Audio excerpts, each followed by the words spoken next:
মার্কিন যুক্তরাষ্ট্রের নিউ ইয়র্কে অনুষ্ঠিত নিলামে বিক্রি হওয়া সবচেয়ে দামি কলার দাম উঠে প্রায় ৭৫ কোটি টাকা।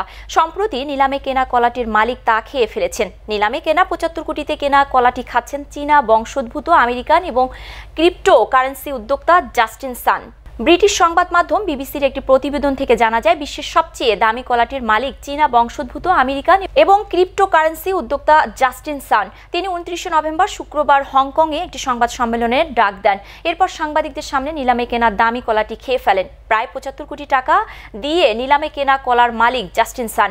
ইতালির শিল্পী মাউরিজিও কাতেলানের কমেডিয়ান নামের এক শিল্পকর্মে ঠাঁই পেয়েছিল সে কলাটি। জানা যায়, ইতালির শিল্পী মাউরিজিও কাতেলানে যুক্তরাষ্ট্রের নিউ ইয়র্ক শহরে এক বাংলাদেশি ফল বিক্রেতার কাছ থেকে কলাটি কিনেছিলেন মাত্র ৩৫ সেন্ট তথা ৪২ টাকা দিয়ে। কমেডিয়ান শিল্পকর্মে কলাটি $৬২ লাখ বিক্রি হওয়ার পর এটি হয়ে উঠেছে বিশ্বের সবচেয়ে ব্যয়বহুল ফল। এরপর তিনি কলাটি একটি শিল্পকর্ম হিসেবে প্রদর্শনী করেন। কমেডিয়ান নামে মাউরিজিওর সেই শিল্পকর্মটি নিলামে বিক্রি হয় $৬২ লাখ। বাংলাদেশি মুদ্রায় যা প্রায় ৭৫ কোটি টাকার সমান।